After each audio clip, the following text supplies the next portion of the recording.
G'day guys. I'm a little bit nervous. This is the first time I've actually had to do like an intro for a guest. You mean it's the first time you've actually tried to do an intro for a guest? Tried and actually like written something up. Well, not written, but you know, copied something out.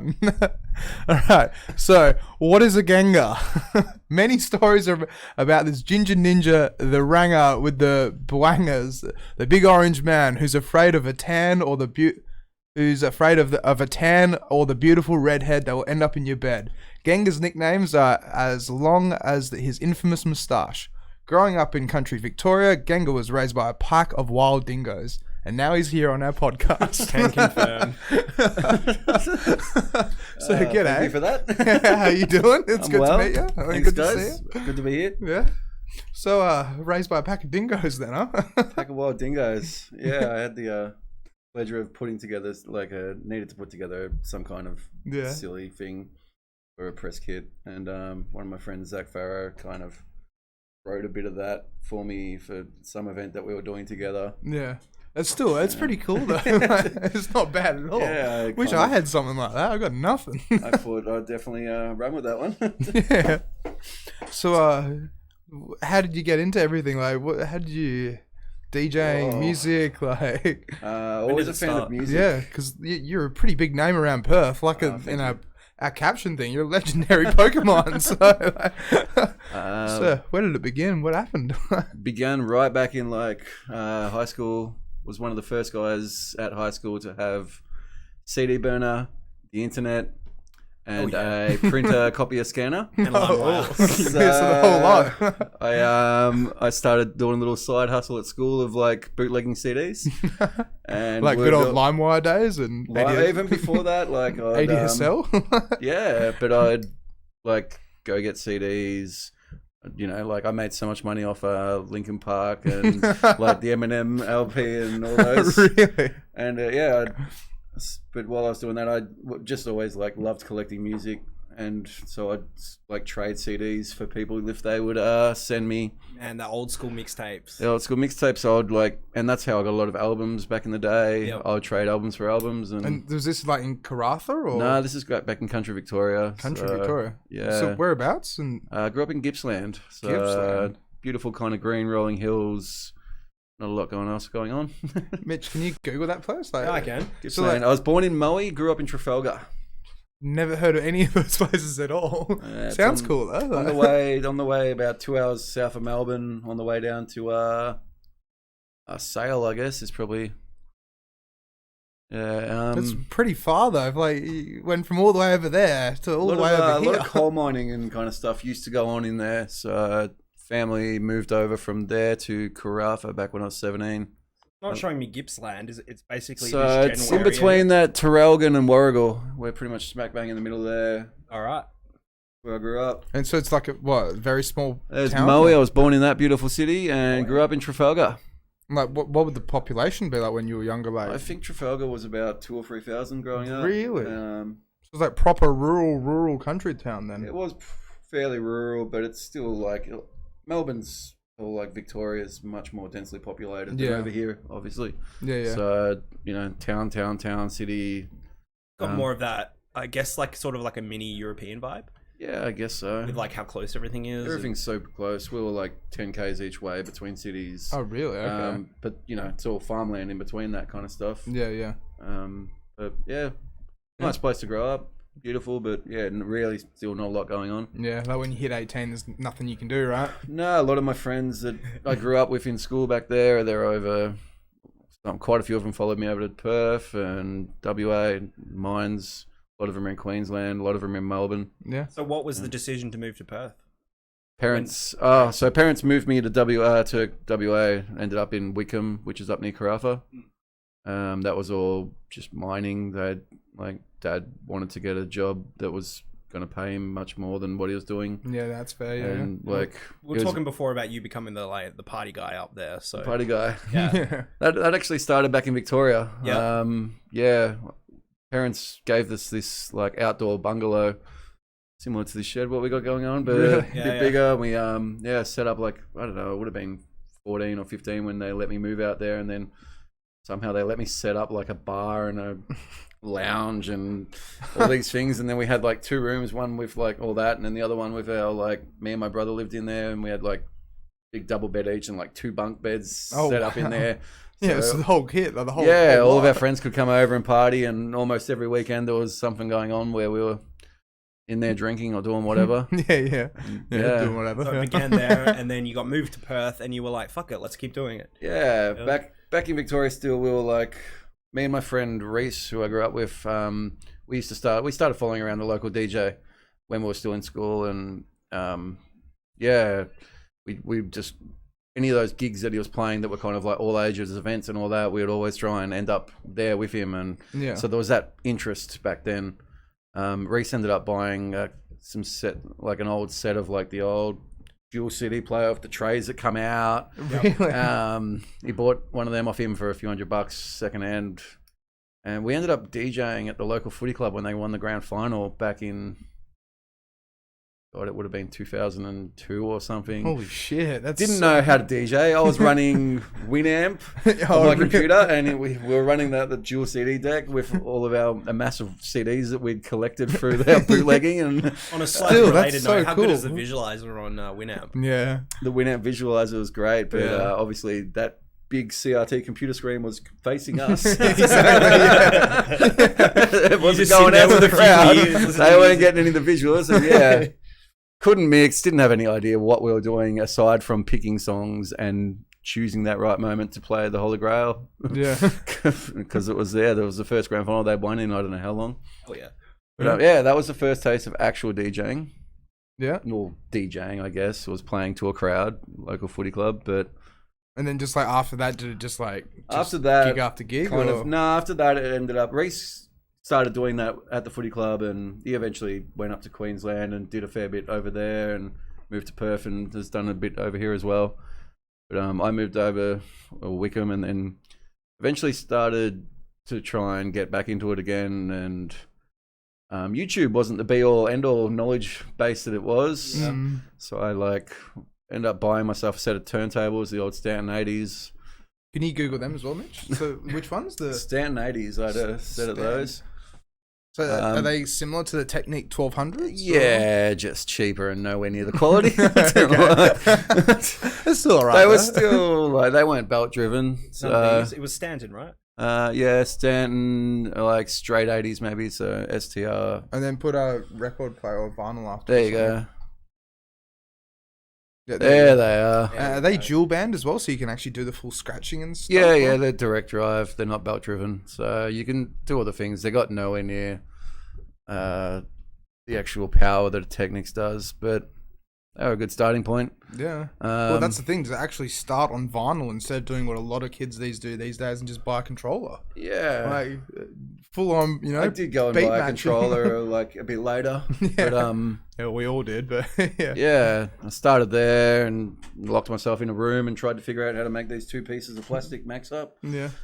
Did it take you long at all? It took me a very long time. Like I was saying, YouTube wasn't the all knowledge database that it is nowadays. So I actually bought a couple of books which were amazing, and I highly recommend to anyone that starts out DJing. What were the books? How to DJ Properly by Frank Broughton and Bill Brewster. And I think I was DJing for Dummies. Bill Broughton and Frank Brewster also did another book called Last Night a DJ Saved My Life, which goes into the history of a disc jockey right back into the 20s and how it all started, how it progressed from being something where one turntable started getting into like radio shows as a transition between like the acts, because radio was like TV back then. Yeah. So and like goes from there into like the first guys that tried to figure out how to like full on play. Like back in like Chicago House. Yeah, and all sorts it goes of stuff right like through it all. It's an amazing read. Well worth. Do you think it's worthwhile for most DJs to like keep up with the history of DJing? I reckon anyone that wants to do this should read that book or just have an idea of where it's all come from. Yeah, no, I agree with that as well. That's the thing, is like if you just go and buy a controller and then just download a few songs, then it's just like this is something that you want to do. You should have an idea of where it's all come from, where the history of it is, and those forefathers that paved the way to like now that we can actually do these things. Like it wasn't. Well, if it wasn't for them, we wouldn't be here anyway.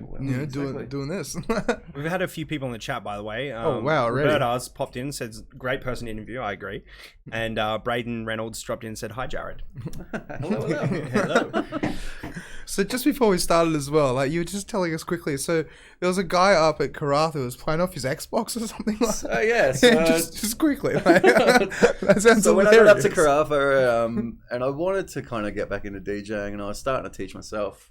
And like all the parties you'd go to back then, no one would be in control of music. It wasn't like nowadays where controllers are so accessible and so cheap, and everyone knows someone that DJs now. And so like you'd go to a party and there would be an iPod or there'd be a CD player, and there would generally be the girls in control and just playing those same songs again and again at the party, and it was painful. Yeah, it would have been. Yeah, you're like, I don't know, there was that weird era, like probably it only lasted about 10 years where that was a thing. But it was always just like Flow Rider and just Candy Shop, as you were saying. Those bangers, Candy Shop. I remember just getting pounded by Candy Shop one night at a party, and like my mate used to take his Xbox to parties, and he also somehow had this gig where he'd DJ off his Xbox at one of the local pubs in Carafa after in between the bands. So he'd literally turn up with a little TV screen, his old Xbox, these playlists that he'd made from CDs that he'd ripped onto it. Get paid like $200 or something for the night, and I was like, man, so ridiculous. How does that happen? This? And I was like, nah, you know what? I'm actually gonna like learn how to do this properly, I guess. That's it. Yeah, he's getting paid that to do that. Like what? So like, I mean, at the end of the day, how much of it is about entertaining the crowd versus like well, that's it. He had impeccable song selection. Yeah. So, and at the end of the day, if you are a DJ that plays the right songs at the right time, you're gonna do well. Yeah. Regardless of your abilities with the rest. So. No, I can get behind that. Yeah. I think I constantly tell that when I'm teaching new DJs when they're DJing and they're going up on stage for the first time. It's like the crowd is not going to notice you stuffing up. You're always going to be your hardest critic. And at the end of the day, it's about entertaining the crowd, song selection, vibe, keeping the vibe going, and not necessarily about the technical skill of DJing, which I think. With the YouTube era and social media and stuff, like people focus more on that. Do you think? And on well, it's just like that art form is lost, where like building a set, like taking them on journeys, playing, and then knowing when to play those songs, like and playing the right songs at the right time and all that kind of stuff. It's like is a bit lost. It's like much more of the audience these days are not. They're more like. Basically sardines, like goldfish with the 10-second interest span. Yeah. You know, they want that song again and again and again. Like you'll hear it anytime you like any weekend at the moment. And like they'll come in and they'll ask for WAP and you're like, I was just about to say that. I was just about to say that 20 minutes ago. Like play it again. Like fucking no. That's it. Yeah. Like, what do you mean? No, you're not going to play it again for me. It's like you are not the only person in this fucking venue, darling. Like, that's it. I'm sorry. It's like they'll get sick of it eventually. Hopefully they'll get sick of it, but it's the one like frustrating thing for DJs is like getting song requests, and like sometimes song requests are like great because it's like that makes sense, but then obviously like we just said, you've got the people who come up and it's like, can you play this song, and you've either just played it or it just doesn't fit at all in the set. When people come up and they have the request, and they're, for one, if they're polite, like that's a huge thing straight away. Exactly, like, but if they come up and they're like, that you get that one request that is fucking perfect, like they make up for all the other ones. Yeah, 100%. Especially that moment when you're like, they come up and they ask for a song and you literally have it queued up, ready to go. You're like, oh, look at this, look what I got, look at I've got it ready to go. Like those moments are they're nice. Yeah.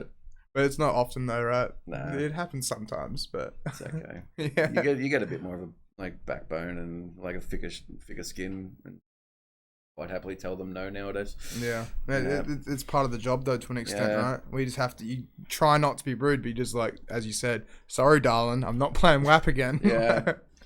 Good song, good request. Not there at the moment. Might play it later. Yeah. Excuses. We've all got and the stuff excuses. Yeah. So I know we kind of teetered off the subject, but we were talking before. You moved from Melbourne to Perth, and then you kept going with your party things. But when did it transition to throwing parties to DJing in a club? Yeah. I kind of moved down from Wickham to kind of chase it. I kind of in the mid 2000s, I'd been maybe DJing for a year or two, like learning. On the turntables? Yeah, on the turntables, and I had some kind of a Newmark NS7 or something around that point. Can you look that up as well? So it was like it had like 2 turntable platters, little 7-inch platters, and it was so heavy. Really? Yeah. I can imagine though, like carting that to house parties and stuff like carting that and my like big coffin cake with like the turntables. That NS7? Yeah, that thing was much lighter than the coffin. It's the one with the laptop attached to it. Yeah, that thing. That's not too bad though. That looks alright. What year was that? It was a nice piece of kit. Like, so fully digital then as well? Fully digital. Required a laptop though. Yeah. And I was kind of sick of like, I had all the DVS systems and stuff. I think you were actually our first guest that's actually used DVS and stuff like that. Like, surely you would have had Serato guys in here. And is DVS Serato? So digital vinyl system. Oh, okay. I thought it was actually just like Serato, its own brand kind of thing. Tractor, anything. Oh, okay. So I actually thought it was like, just like Denon and the other different brands and Alex stuff. learned something today. Yeah, there you go. Yeah, I had no idea, but that makes a lot of sense. Yeah. So then after that, like, how did you migrate onto like the CDJs and stuff? Did you ever? Because did he just? I had an idea about the 1000s. Reese had like come over and I'd played on 1000s a bit here and there and done a couple of little like DJ schools, and like I had up in Carafa a couple of the guys, like actually Ben Mack, one of the older guys from Ambar, and Mike name had come up and done a DJ, like a weekend DJ course. I had a bit of an instance of playing around on the 1000s. When I moved down here, I picked up like a secondhand 1000 pretty cheap. It's so expensive sometimes. Like not so much the 1000s, but the new ones and the new things, Pioneer and just in general, basically. Yeah, we just bought the new 3K a piece type thing. We just bought the new CDJ 3000s, 4K a piece. You bought them? Well, I personally didn't, but a friend of his did. Yeah, a friend of mine did, and like we run in the same crew, so I'm gonna get to use them. Oh. Yeah, but it's like, lucky. But 4K a pop though, like holy shit. I'm looking forward to the day when one of them turns up in one of my venues. Yeah. But when I moved down here, actually I came down here to kind of chase it, and then eventually I had all my gear stolen not long after I moved down here. Really? My vinyl, and I just bought a brand new set of equipment, a new set of turntables, and and that all got stolen. Everything got stolen. So out of your car or actually like in your house? I was out of my shed, so Fuck. I used to be in there a fair bit, and someone must have had an idea that it was in there, and it all went missing. Yeah, sorry to Never hear. seen it again. Yeah, I'm actually not surprised because I hear that quite a lot. Like DJs getting their shit stolen. It's quite a hot thing to steal. By the way, it's so bad though because it's like expensive and like money involved. When that happened, were you just like, oh, there goes my career? Tears. Yeah. I hadn't been playing out at that point in Perth, and I was, just kind of moved down and get into it. Did you have like a few crates of vinyl and stuff like that, or? Yeah, I had a bit of a collection of vinyl. It wasn't huge, but it wasn't like small. Yeah, but still, like for all of them to get nicked, that's yeah, I cried. I would have been so upset. Rub it in more, Alex. It took me about a year, and I eventually saved up and bought that controller that we got up on the screen. Yeah. About that time, my friend moved down from Rafa, one of my mates who I knew in Wickham, and he was keen to get into it as well. He was on those mining dollars, and he bought a set of the original 2000s. Yeah. And a 900. So we had that in the house as well as my controller. And then we kind of he was pushing me to get back in, like out there and get into it. And you had you had a set of pro grade decks available. Yeah, thankfully. So I had something to practice on at home, which was super thankful. Yeah. We ended up doing the Limelight DJ comp together in 2011. Was that the FUP duck, or was that a different group? So that was the Baron's Red. It was my friend Brody Birch and I. Okay. He was the one that had the CDJs in the house. Yeah. We ended up playing quite a lot of parties, and we got to play quite a few festivals together. And he's now doing Family Life and back up north. But we had a good little run there. At the same time, we got booked to do. We got into the Limelight DJ comp. I'd been hassling through like my connection with Ben Mack, who came up and did that training course up there. I'd met Philly Blunt, who they both worked at Cosmic, and I'd like go and pop into Cosmic and see Ben and look at all the fancy things and play on the toys. And I got to meet Phil, and Ben and Phil used to run a night called Bootleg, so I was always hassling them and sending them mixes. And eventually Phil was like, "Yeah, do you want a closing set?" Gave me a closing set at Amber. It was my first like club gig. Really, at Amber closing set? Holy shit! Closing set after Micah of all people as well. Wow, that's so good. Yeah, so we did the Limelight DJ comp the week before, and then the following week I got to play a closer at Amber. And that was just like your foot in the door kind of thing, That was my foot in the door, and kind of went from there. How was the gig though? Like you just completely amazing. Crank it? Yeah. I was playing a lot of like that heavy kind of electro-y stuff back then, but also the night was bootleg, so it was all based on like mashup kind of party bass bootleggy stuff. Yeah. Which I've always been a fan of. I've always hunted for that kind of stuff. Because it's just like it's classics, but then it's just like it's got a spin on it, and then that way it's like it's recognizable, relevant, but still classics. Yeah, still party, but then still relevant as you say. Yeah. So I feel like mashups have a little bit of a stigma associated with them. We've interviewed a lot of people now, and I've heard like it's like a 50-50 split. Some people are like, you should probably stay away from mashups, and the other half are like, yeah, fuck yeah, mashups. It's just a time and place, in my opinion. It's like, if the song's good, then it can fit in certain times and certain places, and it'll work. I predominantly play commercial sets these days, and I play my sets of mashup stuff, or the mashups that I do live. And it's like the attention spans aren't there for like you to play like 7-minute tracks out. Not anymore. They don't want that. Yeah. So that's one of the interesting things with Perth, where it is just so commercial now, and it's like any of the normal venues are commercial, aside from like if you're getting gigs at like Nevermind or Geisha. That's exactly it. Yeah.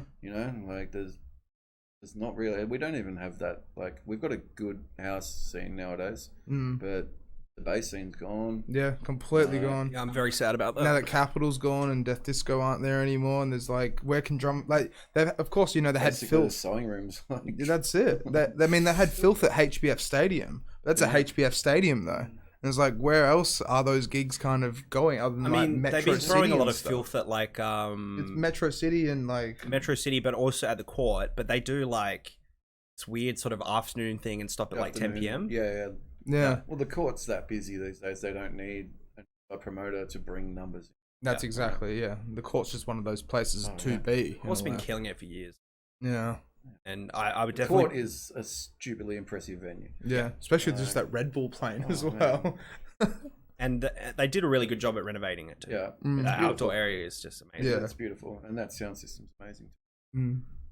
I'm going to read out a couple more comments. Oh, here we go. Andrew Collier. Do you know Andrew? Yes. He's dropped in. He's a Genga, one of the best and most respected DJs on the West Coast, and even better bloke. Great interview. There you go. Thank you, Andrew.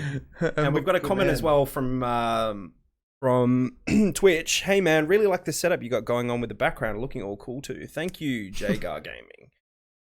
Sorry, I'm just cutting in here. We can go back to the conversation now. So then after Amber, then what ended up happening? Like, because then like, did someone just go like, yeah, we want you, come play for us? I was kind of really hustling back then. So I was probably going out. I was still playing footy at that point, so I had to give that the flick. I was going out probably 3 nights a week at least.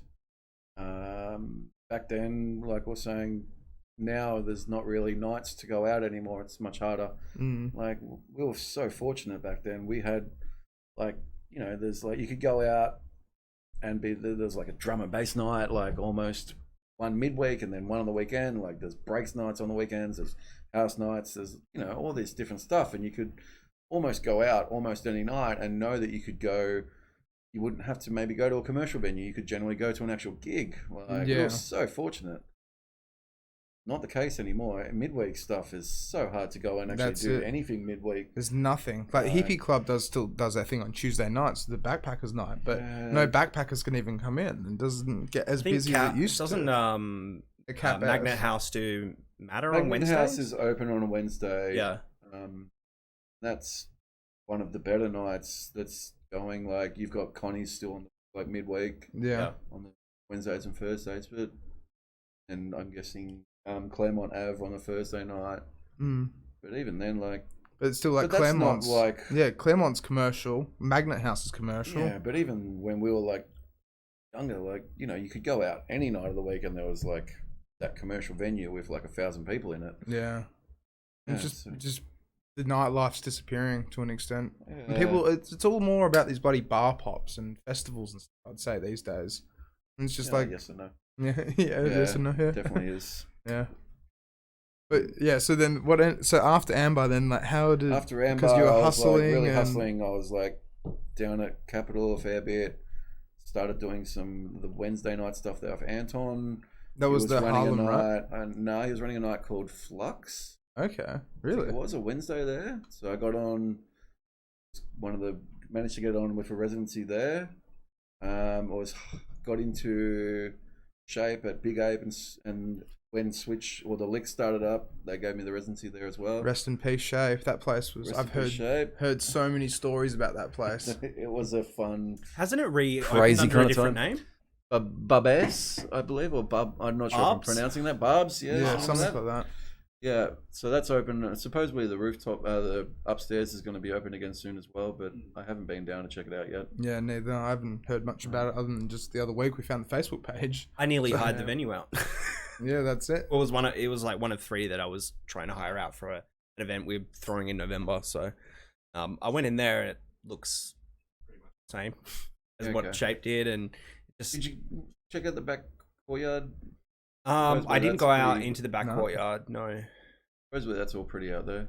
I've actually never been to Shape. I just heard so many stories about it. It was a time.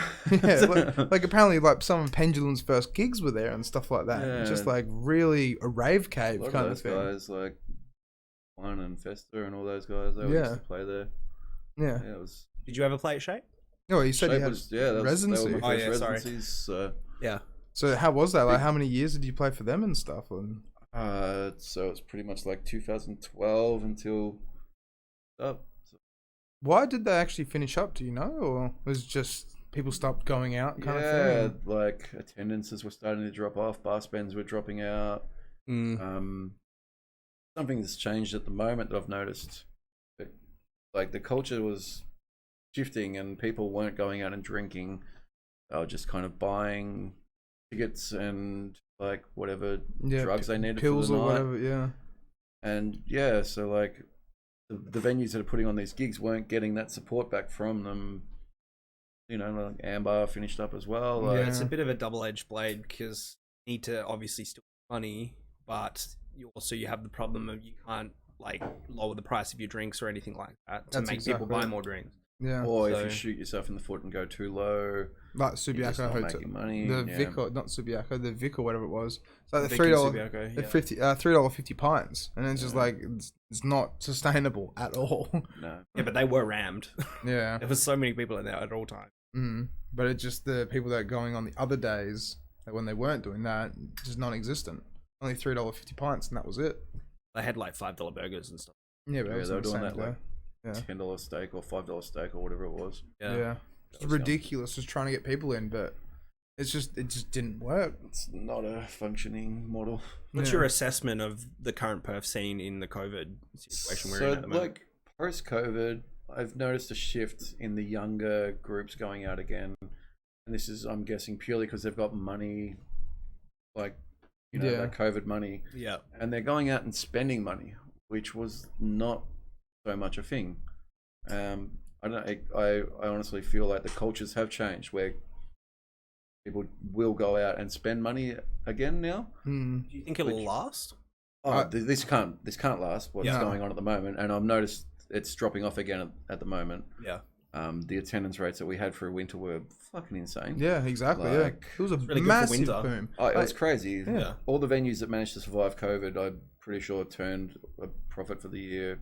Yeah, 100%. Even in Scarborough, when it's like bucketing down with rain and venues are still full. Packed, yeah. Yeah, and it's like windy as all 80k winds outside. Do you think they were like following COVID restrictions in terms of how many people they're allowed to let in? Because I swear to God, every club I went to was packed. Oh, well, somewhere. Some got Is that a nervous? I'm sure every venue looked after it, did everything correctly. That's exactly it. That's where this is going. Everyone was 1.5 meters apart, all the things. Yeah, all following the rules. Yeah, it's really funny. Like that first week after the COVID restrictions lifted and we could go back to venues, and Avery is one of my long-term kind of residencies that has been off and on over the years. And I got to come back on that for the Saturday night and play there, and it was literally the first night that everything was open again. Yep. It was a moment, right? Oh, it was so crazy. Like, and everyone had to be seated.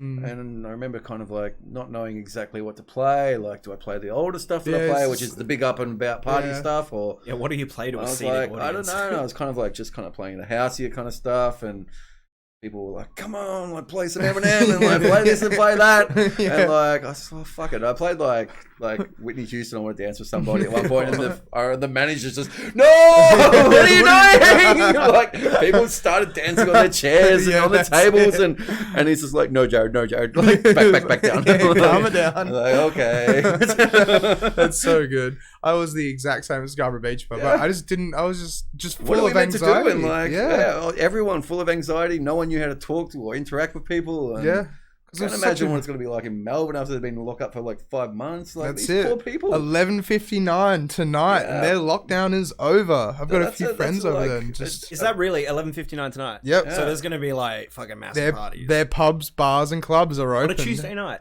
Officially open as Melbourne doesn't. It's not like Perth where it shuts down. That's it. Yeah, they just keep partying. The sad thing is, I've been to Melbourne like 4 times. I've never been to like nightclubbing. It's amazing. So much fun. Like it's very different, but it's so good. It's amazing. Yeah. So much fun. I went and watched Gesaffelstein over there, and it was so good. But then just the acts that were like building up to him, right? Yep. Just they dance strange over there. They just kind of like sway left and right, techno music. And like, okay, this is not rinsing. This is not, this is Melbourne sway. The wiggle. That's the it. Juicy wiggle. Or the square dance. Melbourne bounce. And just go, but yeah, so with that, so like after Ambar and stuff, because you've played festivals, you've done heaps of stuff, right? Like I've had the privilege of playing on quite a few of the festivals. Yeah, like Stereosonic, like the local lineups and stuff. Yeah. Done quite a few like kind of handover sets and in between sets throughout the day for bands. So I've got to play to some pretty big crowds over the years. Yeah, I actually wrote down quite a few of the actual artists that I was really impressed with. The freestylers. They're all like actual supports. They're not so much festival kind of like things. So. Yeah, like but you're still same ballot though as them, right? Yeah. That was like either like in the nightclub when they're on the bill. Yeah. So that's. Still, it's so cool though. Like, did you get? Man, you've got quite a list there. Did you get to meet the freestylers though? Yeah. Oh, Aston Harvey, I've met him a couple of times. Oh, I am so jealous. Like, it's an amazing guy, amazing music, so good. And Borgor and Calix and TV and Clockwork and like Dylan Francis. Did you get to meet Disclosure at all as well? Or Didn't get to meet those guys because they would have been under lock and key kind of thing, right? Yeah, that was a like Metro City. Yeah. So they had their own. Yeah, like private room. Yeah. That sucks though, because it's still Disclosure though.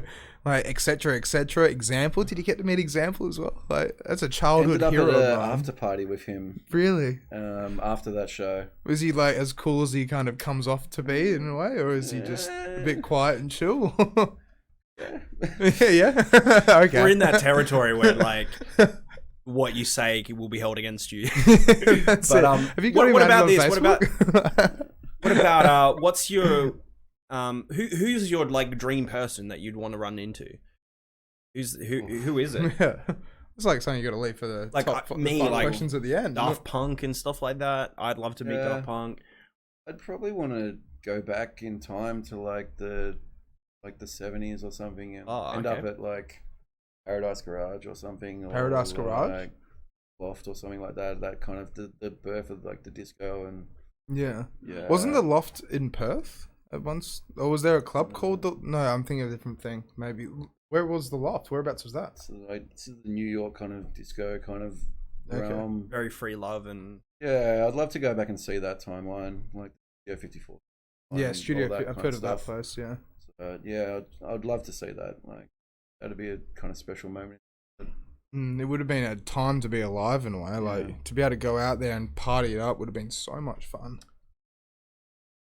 That's definitely where I'd like to, well, yeah, I'd prefer to end up in that kind of era and then obviously meet those guys that were involved in that. Since you're speaking of that, then how do you feel about how music has changed now compared to like these days? Because I'm an old school fan. I love 60s, 70s, 80s, 90s, but I feel like hip hop kind of just took over after 2013. Like after Nicki Minaj Super Bass, and it just started all going downhill after that, I reckon.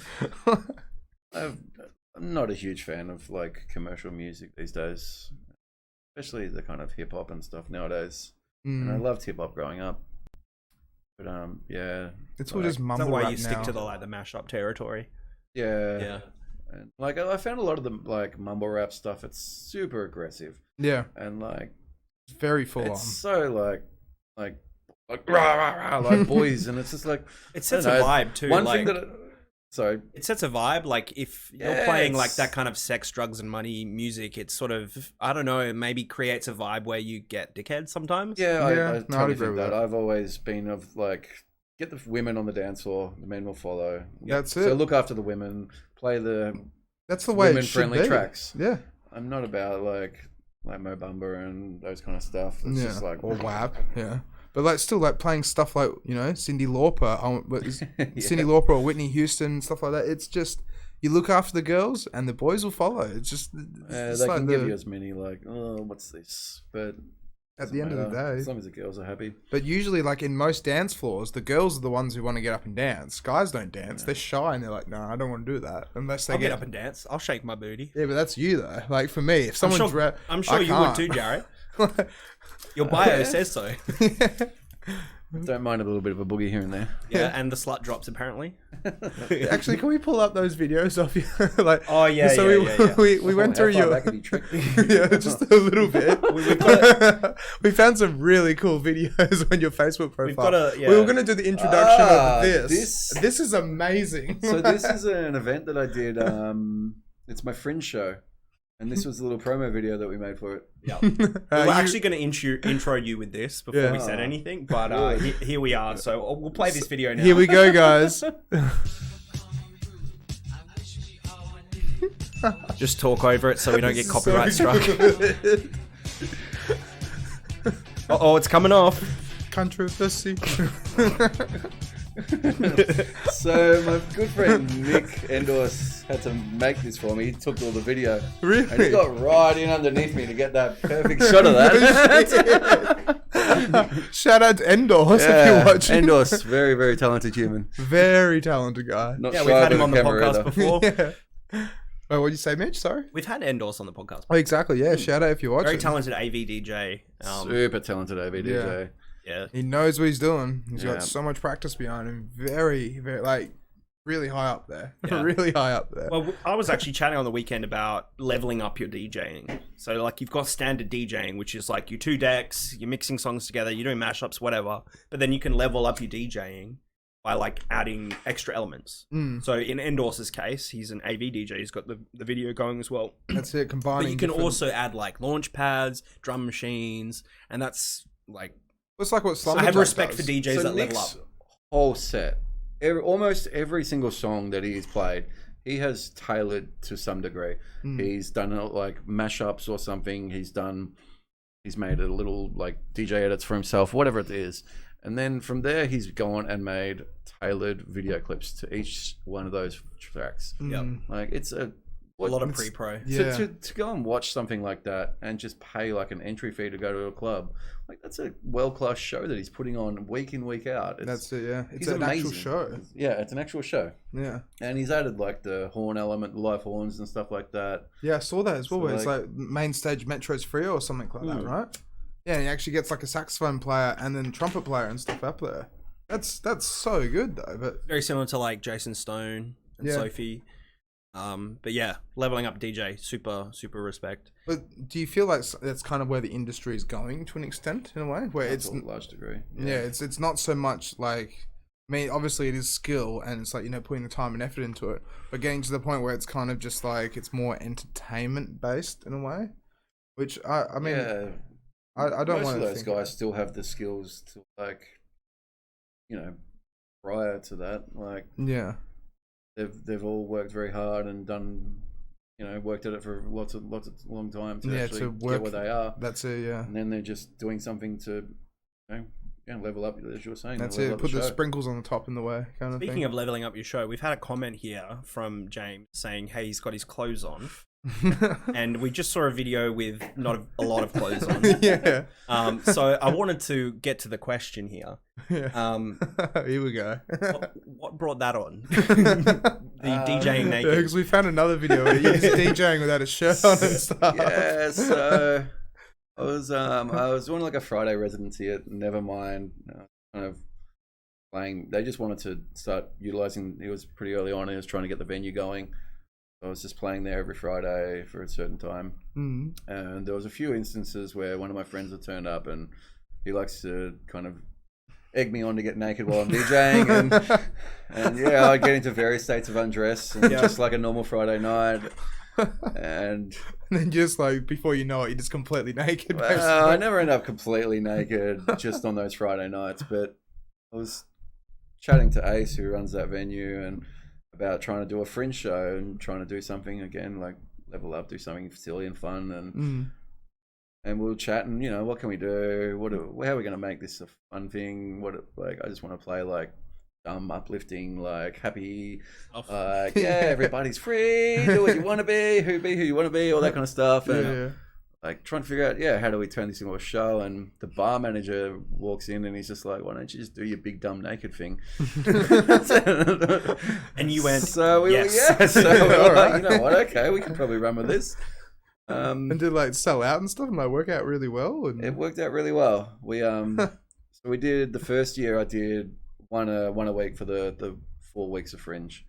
That was great. We kind of had like maybe 100 turn up each week. And it was kind of good. I had like all the different crowds from like all of the different venues that I DJ, and all my kind of social groups come in on the different weeks, and then the final week was kind of like it all accumulated into like this one beautiful big party.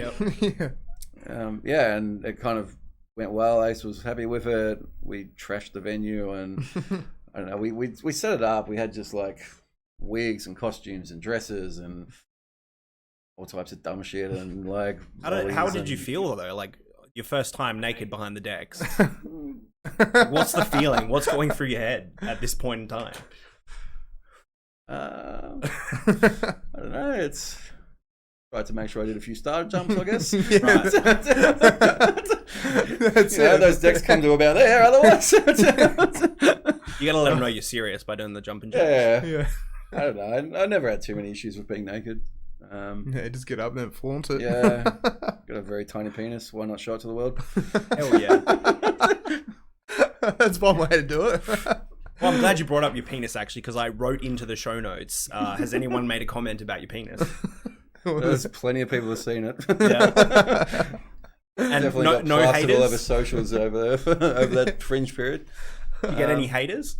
Nah, everyone loved it. Yeah. The vibe of the show wasn't about that. It was like people coming in, having an eye. Like some people, like especially that first year, they booked tickets. They didn't know what they were walking into, and they walked into this venue just like, what is going on? Oh, this is cool. But we did our second year like this year at the start of the year, and we just did the one show this year, and that was probably a bit smarter. It was a lot less draining. It's just that whole kind of naked in front of people, dancing around, putting on a show, I guess, is pretty exhausting. Yeah, it's unique as well. Yeah. Well, at least you're not getting cold, right?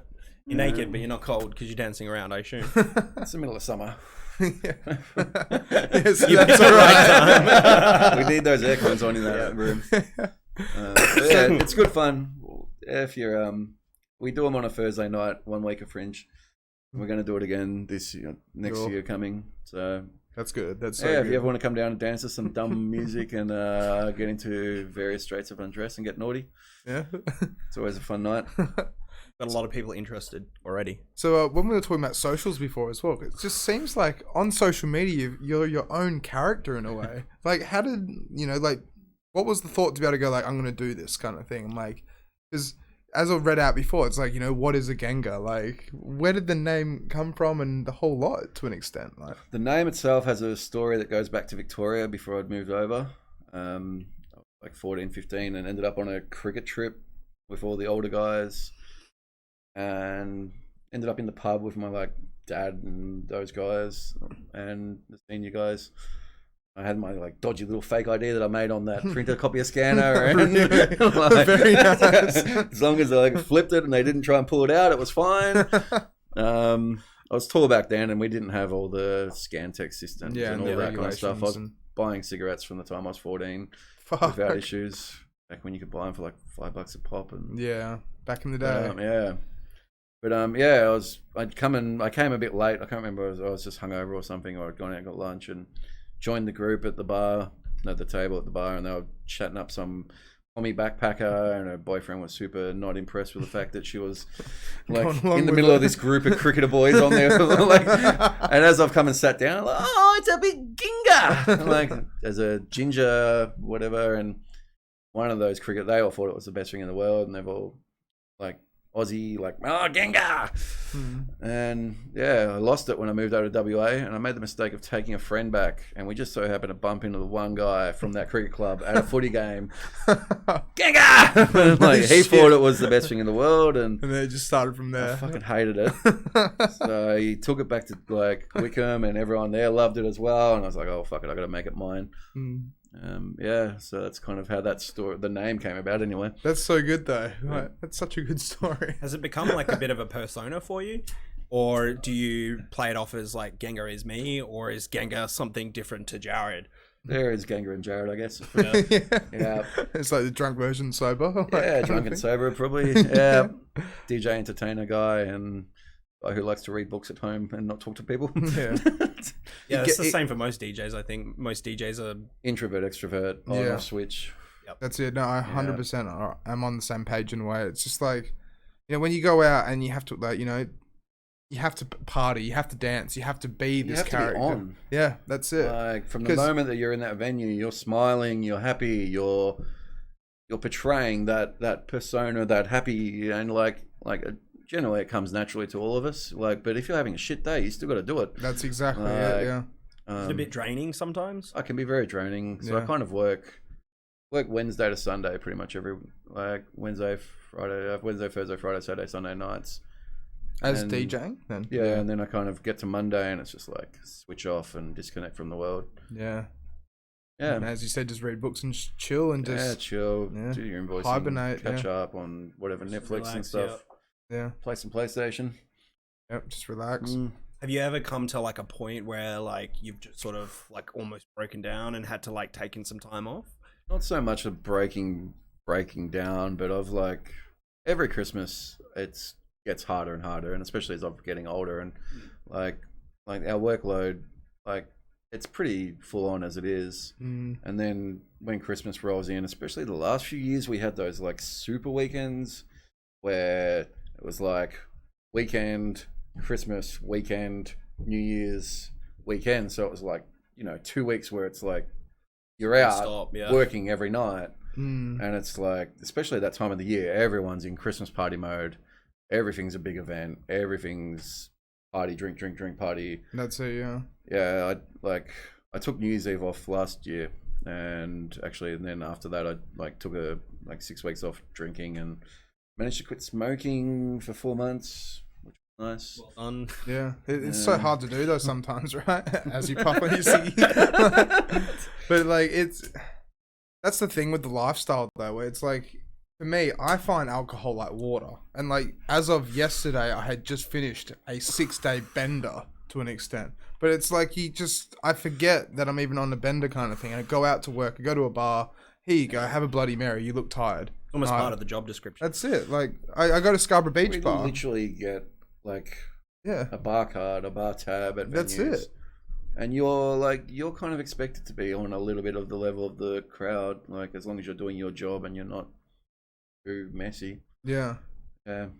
But that's where it comes down to, though, right? As you said, it's like you just got to be on. You have to just switch on. You have to stay on, and just have to be that party animal. Because if a lot of guys do it, and they, you know, you either generally make the choice, like you limit yourself, or you just don't do it at all. Yeah. Or you party kind of. Yeah, it's just one of those things where you just don't want to fizzle out too The in-betweens are hard. The in-betweens? Yeah, unless you're like driving and stuff like that, you know. Yeah. See, like, I have a similar issue where it's like, you know, I'll go to Scarborough Beach Bar. It's like 30-minute drive from here. And I love going and playing there. But then I'll rock up on a Sunday afternoon and be like, oh, here's a Bloody Mary. I'm like, fuck, like, I didn't even ask for this, but okay, fine. I'm not going to turn that down. Because, like, if you turn down alcohol, you don't use your bar card. It's kind of like, well, what are you doing? To an extent, right? Like, you know, we gave you this to drink it, kind of thing. Yeah, the venues that do food as well and stuff, that's great. Yeah, I have to admit as well, that's the best thing. By the way, guys, say hi to Ben Renner. He's in the chat. Oh, hello, Mr. Renner. G'day, Mr. Renner. But yeah, so Avery and everything like that, and just just playing out and about, and it's good fun. Yeah. It's a very enjoyable lifestyle. Like it does, it has its moments, but somehow I've kind of found a balance that seems to work, and really enjoy it. You're full time, right? Yeah, full time. Yeah, so that's you have to like look after all your finances and all. Yeah, which is something that I'm still like getting better at now. But I didn't do my tax for like 7 years, which was terrible, and so I'm getting on top of that at the moment. Do you have any tips or hints for any DJs that want to do their tax? Honestly, I just wish that like just don't forget about it for 7 years. I wish you get taught this stuff in school. To be honest, like it's so like the school systems. Like, I don't understand why we don't get taught this, like how to go and buy a house, how to finance things, like all these like life skills that you should just like. Yeah, it should just be part of the curriculum. Just be part of Yeah. It's been a like people. The system likes to focus on STEM, I think, but then they forget about like people also have to do taxes. They have to know how the stock market works. They have to know how to drive a car, what the road rules are. Like these are all life things that get looked over in favor of maths, science, all that kind of stuff. It makes sense to me, but no, it doesn't, because 99% of people don't end up in a STEM field. So it's completely useless for a majority of people. So just quickly as well, what actually is a STEM field? Like engineer, lawyer, that kind of thing? Science, technology, intelligence, well, that's I. And maths, I think. Okay. I don't know what I is. Someone correct me in the chat if they know what the I from STEM. ST, or is it STEM? Oh yeah, science, technology. I'm learning something from you now. Economics. Yeah, I'm learning from you. I'm trying, guys. We're I really just am. the DJs. You're the smarty. Yeah, I'm. Yeah. Oh bullshit, Mr. I don't want to be humble brag on the podcast. Yeah, science, technology, information. Yeah, something along those lines. Yeah. Economics and maths or something. So with your social media though as well. So like I took a break. Yeah. I had a big break after COVID and pretty much deleted Facebook. I only just had to turn that back on again recently so I can promote an event. But did you find that when you actually first started making like, your first Facebook profile and stuff, it's like you just really had to push it? I built a brand. Yeah. And did you I built that around. Sorry? Did you study or anything like to be able to build a brand, or did you Google or YouTube? Or? I don't know. It all kind of came naturally to me. Yeah. I started doing like a TAFE course for like kind of event management. Never really got too far into that because I was kind of doing it all already at that point. Yeah. But yeah, it all kind of came. It made sense.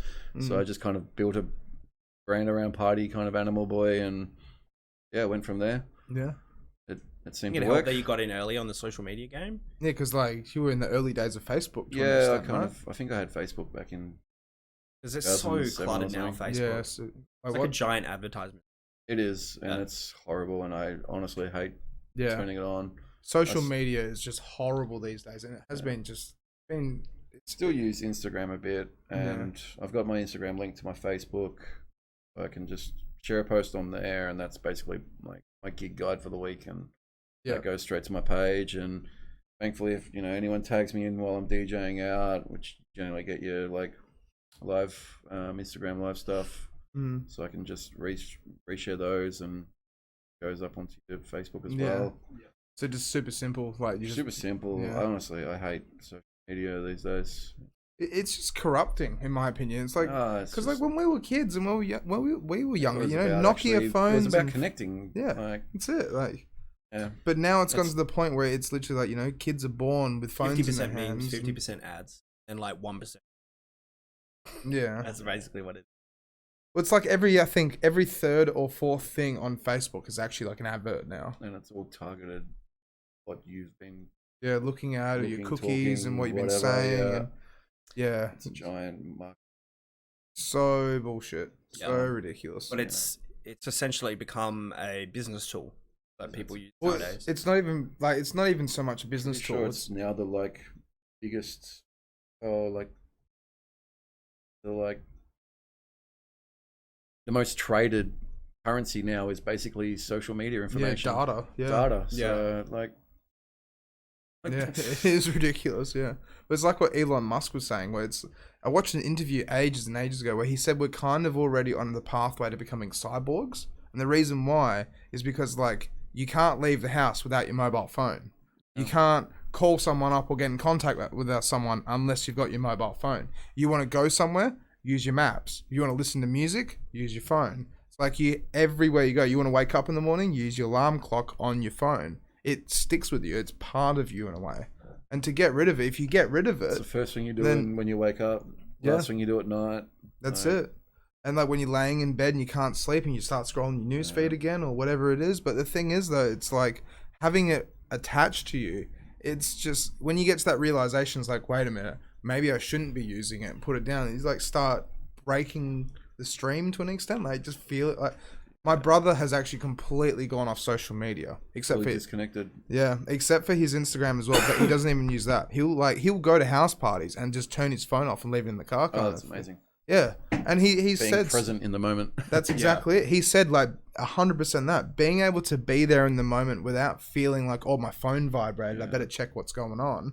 And it's just like you're there, you're having fun, you're doing your thing, doing yourself. I totally agree, but I also think that it's for us to be cyborgs. I just think we need to do it in the right way. And just like anything else, just like if you insist on taking drugs, smoking, drinking caffeine, everything in moderation, I think fine.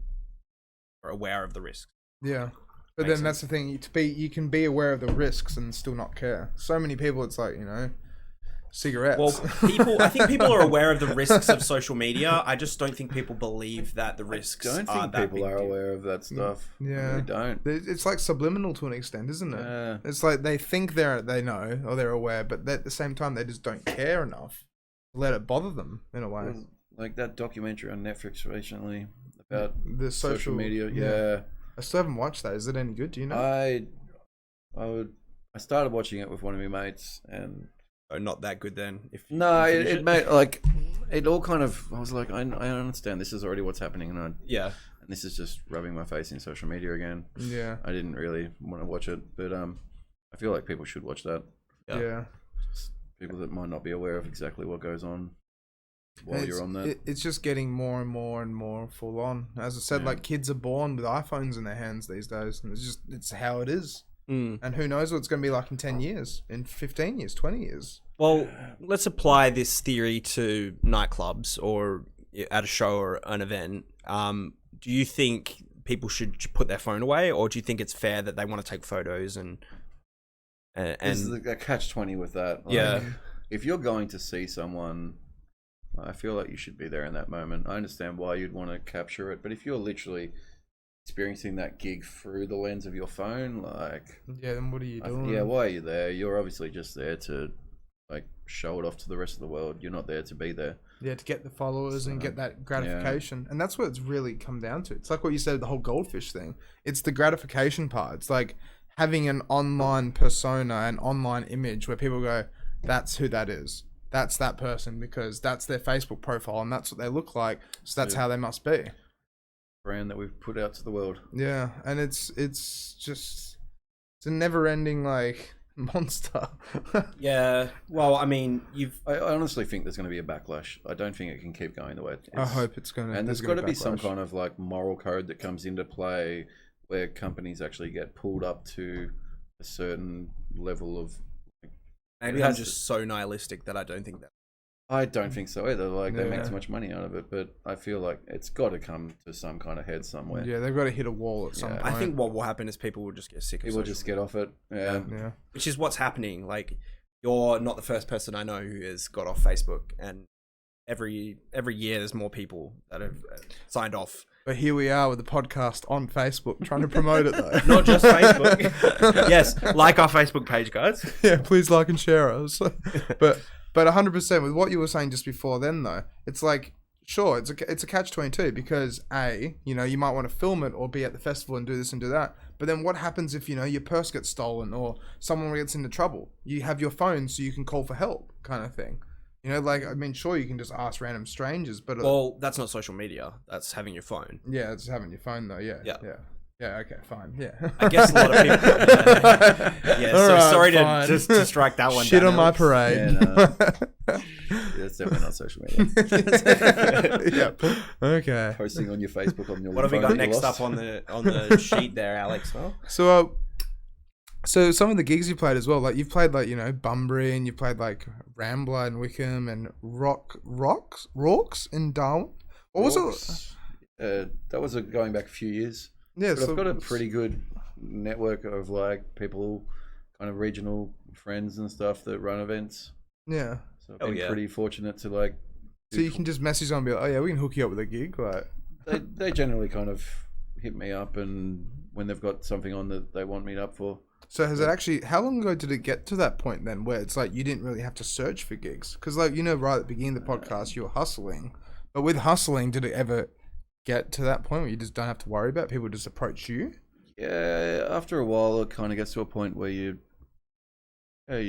built the brand and the name and and just the reputation and stuff, and that's kind of how I made all these contacts with these people is through that.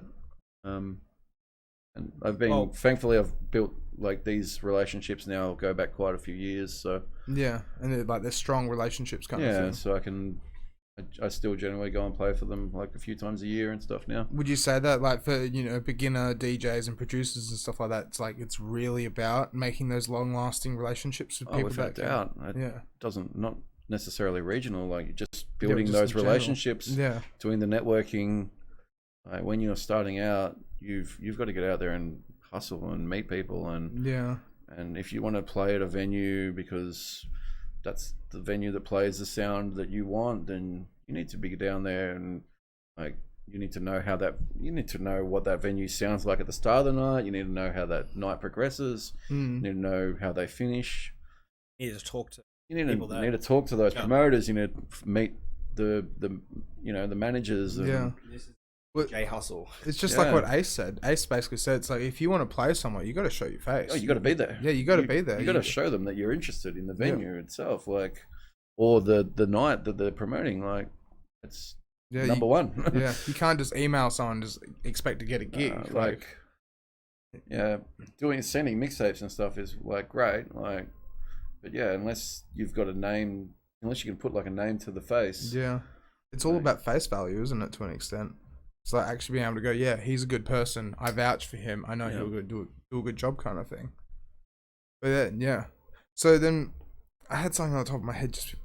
Have you traveled much internationally or anything like that? I've done a little bit. I went over to Singapore a few years back and did like a 3-month residency.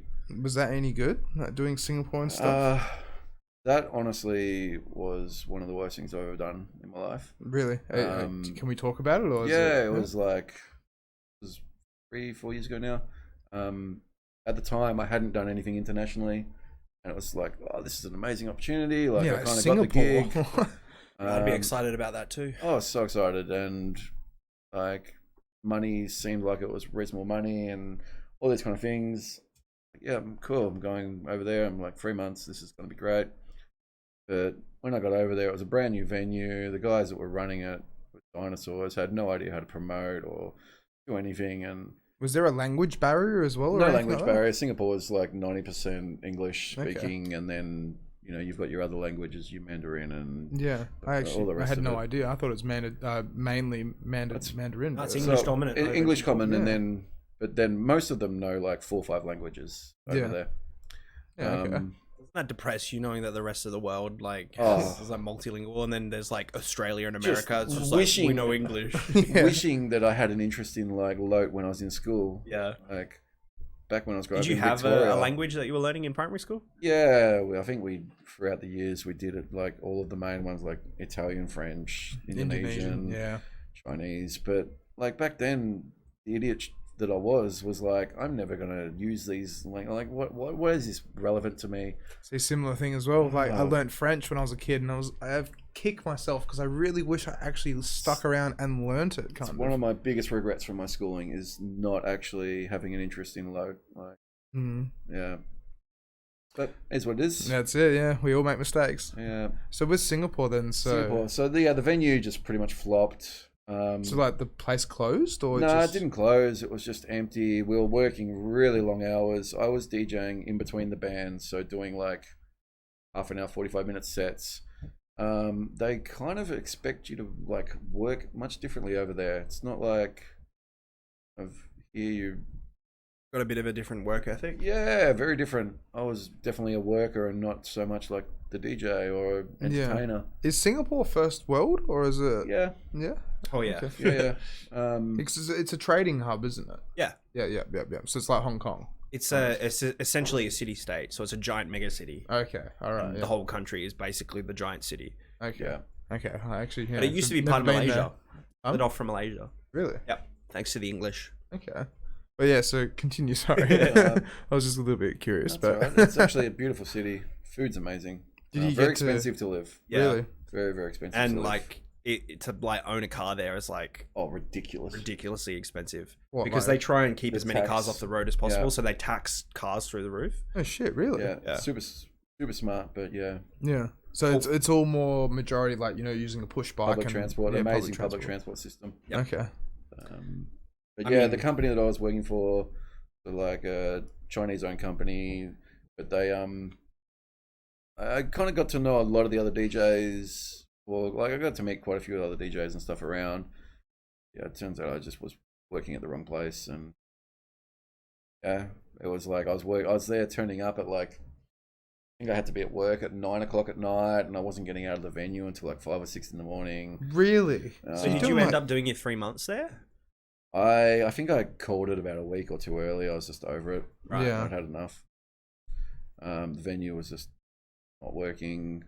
The finger started to get pointed at me that I wasn't doing the right job, and I was just like, man, like I don't have any social media pull. I can't bring people in here. Like, yeah, you're in a foreign country. I'm in a foreign country. How do you expect me to get numbers in? Yeah, I just got to keep them in here when they turn up. Well, that's exactly it. Like, how can you get people in? Like, this is a completely different place. Didn't enjoy it. Ended up in a really bad relationship while I was there as well, and just it all went pear-shaped. Yeah. Well, it's good that you got out of there though. Yeah, came home. Because that's the thing. Like, I can imagine like a mega city, like I've heard the stories of like Paris and stuff like you just go missing. People just go missing and stuff because it's just so many people live in these places that Well, if you want to go missing. Yeah, it's in a giant city. It ain't that hard, but yeah, that's it. Yeah. Yeah. Do you know of like obviously that's a situation where you've got venue owners that are treating you poorly. Does that happen much in Perth? If you heard, like, I don't want you to name anyone, but it has happened from time to time, and I'm pretty sure it does happen from time to time. But I feel like, especially, I've always been treated pretty good, but the especially post-COVID, I feel like there's been a bit of a newfound appreciation, or like a being given back a bit, like, and we've been looked after a lot more. I've heard things like, obviously because we can't get acts in anymore, like the local DJs are really loving it right now. Yeah, they need us, and they're appreciating, and we're like, I feel like the hours have increased, and it's not so much a matter of like just getting in 2 different DJs for the night. It's like, no, we'll just get the one guy. He'll do the right job. He'll play the music right from start to finish, and it honestly, it feels good. Like at the moment, I'm actually really enjoying it again. Yeah, I was like struggling a little bit before COVID. Yep. But having that break and refresh. And just like a restart. It's really good. That's a good sign, because I feel like a lot of people, maybe not so much here in WA because we've been pretty COVID safe, but it's quite a like. I know a few DJs that are over in Melbourne right now. Yeah, just call it quits kind of thing. Or? Well, they're struggling. Like, they're really depressed about it. But going on before about like being mistreated by venue owners and stuff like that, if you had a piece, because you've been through this yourself, if you had a piece of advice for somebody who may be watching now, who's maybe going through something similar, put up with it. Don't put up with it. Put up with it. Just move on. Don't put up with it. Move on. Like, if you really want to be a cunt, walk out in the night. Or do it if you want. Yeah. But just don't burn bridges as well. But like, I don't know. You never know if you burn bridges or something, when it'll come back to bite you. Yeah. But don't put up with like that kind of shit. Yeah. Well, I mean, people are people. They should be everyone should be respected and treated like people. You know, it's if you go and do a gig and then you start getting, you know, as you said, fingers pointed at you. It's like, well, if you're doing your job, you're doing your job. Yeah. Like it's just what it's a workplace. Yeah. It shouldn't, like, I've heard stories as well where it's like, you know, there will be no one at the venue kind of thing, and then just the fingers get straight away pointed at the DJ. It's like, what are you doing? It's like it's not the DJ's fault. If it was busy and then it died off, then maybe. But if it's like a complete, you know, Friday night, doors open, 11 p.m. and still quiet, well, you can't help it. It's like the grand final. Like, sorry, what were you gonna say? Yeah, there's not much you can do about it. Yeah. That's exactly it. We're hitting our last sort of 14 minutes now. Alex, do you want to go over the news topics and then we can do a plug? Okay. I didn't realize we were on our last 15 minutes. Okay. Yeah, we've been going pretty smoothly. So our news for this week. Seasons has been delayed again, and it was originally going to be on the 31st of October, but no new dates as of yet. They're announcing it soon, hopefully. I mean, shout out to those guys. Like, I wonder when they'll end up doing it. Who knows? It might Probably get pushed back to like late January. November, early December. You reckon? I reckon maybe January. What do you think? And we had some pretty big events happen recently. Yeah, that's exactly it. Yeah. Yeah. Not sure exactly what's going on. It's got to be the COVID related stuff, right? Yeah. Well, I mean, it's Seasons. They want to throw probably quite a large event. So yeah. Well, I think it's like 10,000, 15,000 people or something. Really? Like, that big? It used to be. I'm pretty sure. Yeah. That was like a couple of weekends ago. That was big. I'm pretty sure that was like 10,000. Yeah. Oktoberfest, the same day. That was like 8,000. I'm guessing. Exactly. Yeah, something like that. I don't know. I'm not sure. Yeah. Well, they haven't. Unless it's the venue space, like the COVID restrictions, the numbers, whatever. I don't know. So just to finish that news story off, they haven't released a new date yet, but they have said that they're going to announce it in the coming weeks. So. And we've had a new comment as well. Yeah, so Kieran, I'm not going to try and butcher your last name, Kieran G, always stick up for yourself if you're treated like crap. Musicians tend to get treated like crap by some venues, and I don't stand for it. Can still be professional about it, though. Spot on. 100% spot on. Get the nail on the head there, I think. Yeah, shout out to you, mate. If I ever see you out and about, I'll buy you a drink. Yeah, just know your worth, I guess. That's it. Don't undervalue yourself. Know your worth, especially if you're good at what you do. Don't need to put up with it. You can generally, I'm sure you can find work elsewhere. Yeah, it does come down to that though. It's like, as you said, well, it's just got to have a brand and know your worth. Before COVID, I know like it was much harder. It seemed like there was a lot more DJs and a lot more people trying to fight for gigs and all the rest of it. I feel like lately it's been much the opposite where I 100% feel the same way as well. It's just like people that were treating it as like a hobby and making side money on the side of, like, and stuff, they've kind of realized like, oh, I guess I have to go back to my day job to an extent. Have you ever had a day job as well? Like, was it? But up until about 2012, I think. And you just got sick of it? Used to fix photocopiers and printers and stuff. Oh, really? Yeah. Like change the ink and stuff like that? Yeah, pretty much. Yeah. Toners. Yeah, is that messy? Like, wouldn't that be really messy? Yeah, it's a messy job. It's a pretty like skilled job as well, but you get paid shit. Yeah. I kind of enjoyed it when I first started doing it, but I did it for about 10 years, and by the end of it, I really wanted to DJ, and I didn't want to be doing this day job that it wasn't paying well and getting nothing out of it anymore. Yeah. Let's be honest, DJing is way more fun. Yeah. Does it pay better as well? Now it does. Yeah. I had to work pretty hard to get to where I am now, but like we said before, it's all hustle, it's all a grind. That's it. And sorry, you go. No, that's all good. But just before we go into more of the news, but how far would you want to push this? And like, can you see yourself doing this forever? I don't know about forever. I'm happy with where I am now. Yeah. But there's nothing like in the foreseeable future that makes you think you're going to quit anytime soon? Well, with COVID and stuff, I got a bit worried, and I started a social community services course, just as something to back up and something that I feel like I'd enjoy doing, maybe part-time or a couple of days a week. So when you say that, what does that actually involve? I kind of wanted to get into like youth work and kind of stuff. Yeah.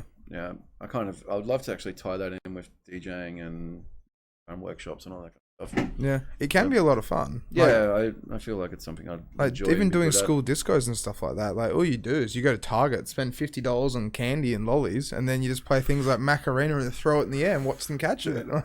It's like it's actually so simple, so easy to do, so just and it's I used to do that stuff when I was younger. Like I used to be a leader on like camps and stuff like that for like underprivileged kids and stuff like that, and it's just. Yeah, I feel like I wouldn't mind giving back a bit, and it's a good feeling, like just making people smile and making sure people can have a good time. And if they're underprivileged, have you heard of AIME?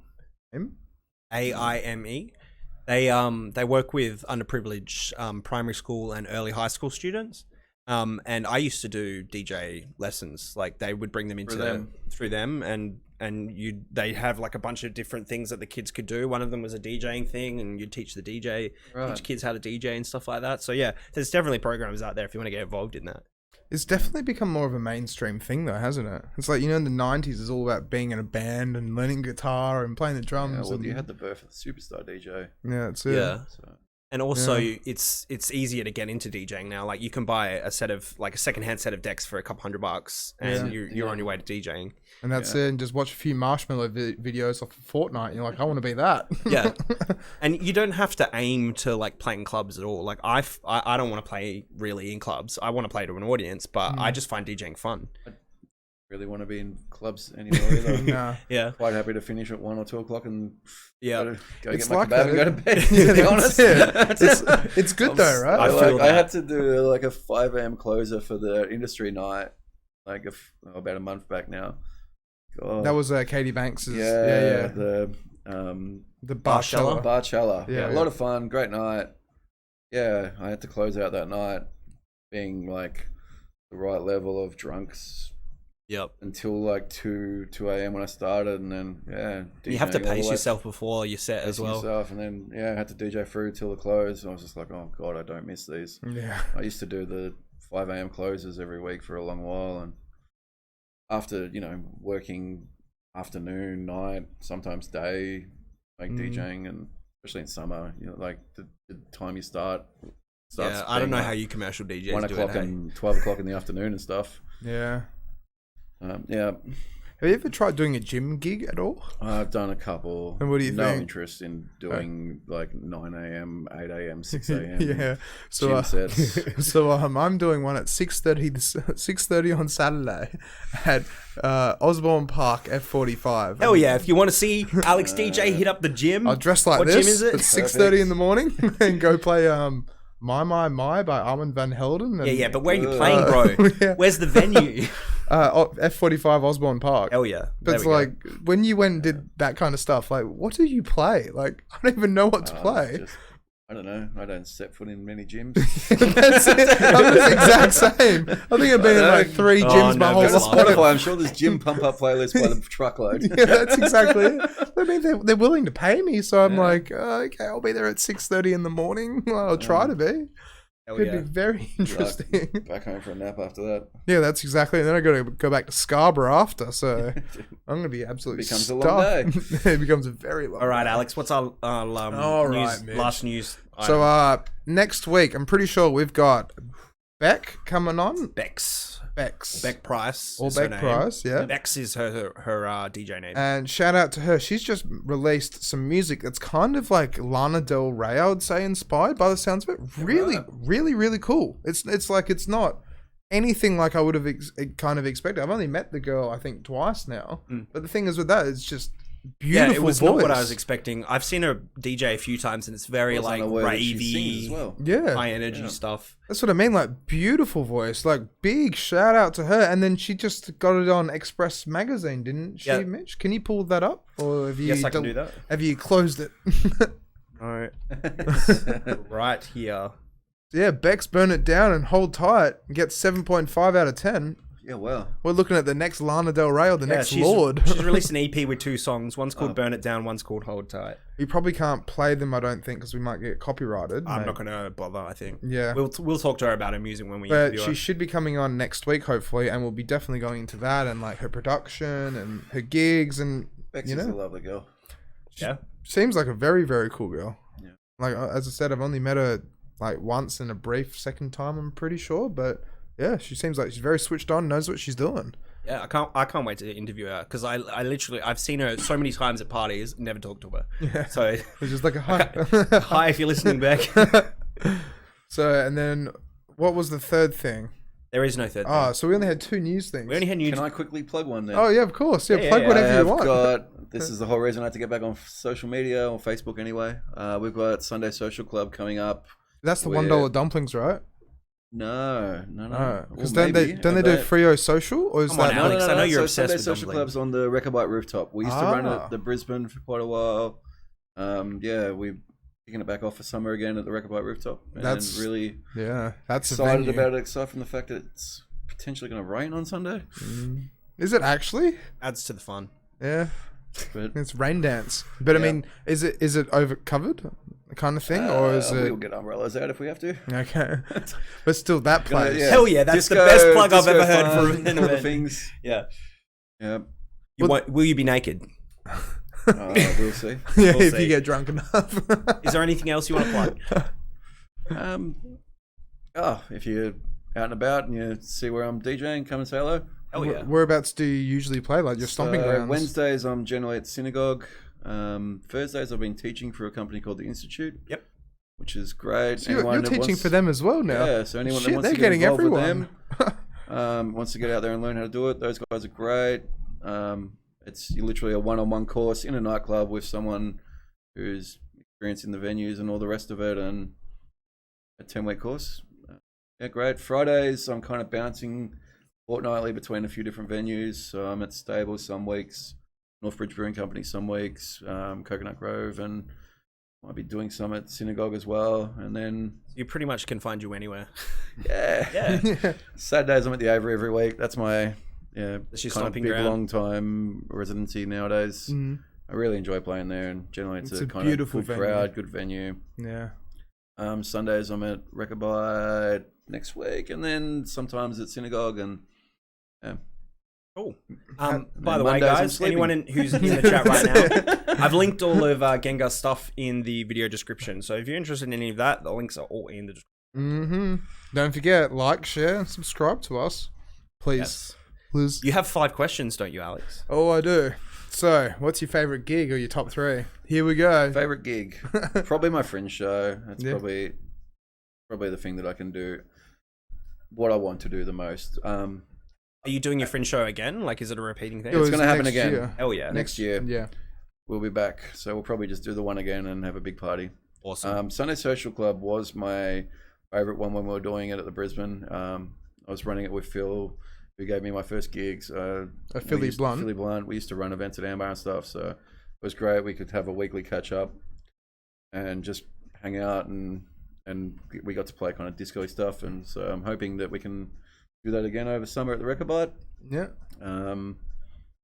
I love playing it. I love like playing. I really enjoy it. So I'm generally pretty happy and enjoying myself at all of my gigs. Hell yeah. It gets like that though, right? Where you just get so into the music and into the vibe where it's so much fun being there, just playing music, right? Like Those events I can play a bit more the music that I want to play, or less kind of restricted to playing the commercial stuff. yeah, instead of Dancing Queen every single set kind of thing. Exactly. Yeah, like a lot of people do these days. But so look, question number 2. What's the most outrageous thing you've ever done? Touched on some of those. DJing, is there anything else? I actually did like a thing. This all came about by chance as well. I was doing a photo shoot for Lost Society, and there was like a life modeling thing happening upstairs. This is kind of how I got into the naked stuff. I was going up for a smoke. The girl who was like running the life modeling drawing class for this hen's night, coming down the stairs, freaking out. Her model hadn't turned up. Seeing me coming up the stairs and like, oh, can you do this? And I was like, oh god, can I have a cigarette? And she was like, sure. And so next thing you know, I was like butt naked, posing in front of this group of hen's night for the next hour, and getting my penis drawn, and So just painting you like a French maid then? Exactly. Very Exactly. nice. Well, that's pretty cool. So that's kind of that kind of was how I ended up doing some naked stuff. It just like spirals just from Yeah, there. it all spiraled from there. Yeah. I ended up working for that company for a little while, doing a few more. Really? Yeah. That's not bad. Yeah. Yeah, so you're a DJ and a live portrait, nude live portrait. Full-time model. Yeah, full-time model. Very nice. Art. Yeah, that's it. Arts. Sunscreen activist also. Yeah. So, question number 3. Would you ever shave off your beard and moustache? I have done both on occasion, and I do For not charity, plan on. or? No, just for dumb, drunken things. And one of them was for a mate did Dry July, and I promised him my mustache. No, I promised him my beard if he finished it. And I cried. You ruined his Dry July. Same mate actually.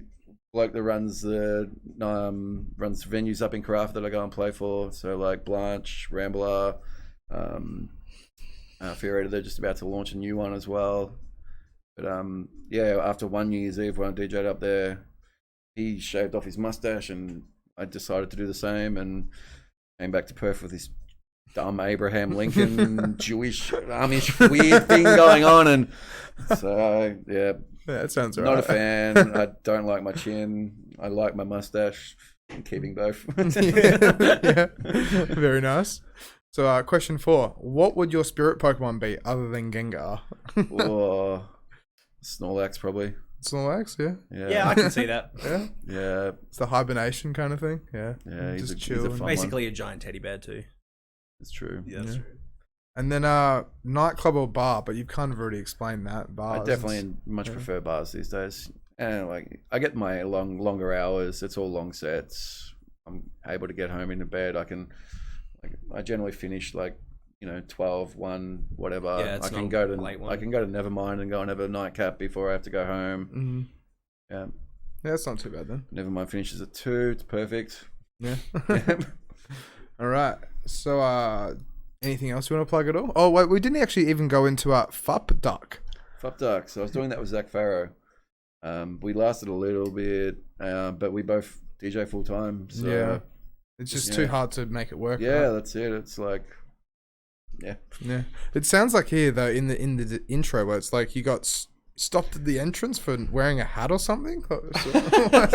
So Zach used to run Malt Supper Club. Really? So he was managing that venue for a long time, and I was a Shape Amber DJ at that point, and I was playing at Lost Society doing hip hop sets, and then kind of got booked to play at Malt. And Zach had heard my name and knew that I was playing these clubs and stuff, and it was just I don't fucking want him. Why do I want this club DJ? He's gonna come in and play drum and bass. So had a very kind of abrupt interaction with him at the door, and he was just upstairs. I was like, okay. I was wearing a hoodie or whatever. I had to go and play at Shape after that. And then about halfway through the night, he kind of came upstairs to see what was going on, and I had 70% of the clientele up there all bouncing, and he was just hell yeah, what are you doing? And he come over to the decks, and he's just what are you playing? It was all these house edits of R&B tracks, which was kind of the thing back then, all those mashed up stuff. And he looked at this playlist that I created specifically for Malt, and it was called New Tunes for Sluts in Dresses. And he's just seen that, seen what I was doing, seen everyone dancing, and he's just wait right here, and run off to the bar and come back with this bottle of tequila, 2 shot glasses. I will be back in a little bit. And a beautiful friendship was formed. Oh yeah, that's awesome. That's so good. What a playlist name as well. Yeah, well, I guess you got to do something to keep yourself interested with those. Yeah, making playlist names. Yeah. Well, thank you so much for coming on though. Thank you for having me, guys. This has been a pleasure. Such a good episode. And remind us as well after you have to sign the wall of signatures as well. Perfect. With everyone's name up there, 100%. And so don't forget share, subscribe, and stuff like that. Share, subscribe. I will be getting into my Facebook. That's how it is. Yeah. Thanks for coming on, man. It's been great to meet you and chat to you. Pleasure, guys. Thank you very much for having me. Yep. So it's Genga, Mitch, and me, and we're signing off. And next week is episode 50, but we've got Ben Nicholson coming on, I'm pretty sure, on the Monday. Yep. To talk about like I think finishing up at Jackrabbit Slims, and then everything else he's been doing in between. He's a clothing brand and all that. And then I think he's another beautiful human. Yeah, he's a great guy. I've only met him a handful of times, but he seems really switched on and really cool. And Wednesday we've got Beck coming on to talk about her album or EP and everything going on with that. That's another thing to go on my homework list to go and check out. Yeah, 100%. Like, you got to listen to it. It's really, really good stuff. Really good stuff. We've only listened to it briefly, but it sounds pretty good. So yeah, like mastered really well in my opinion. But anyway, thank you guys for watching, and we shall see you next week. Catch you. Bye.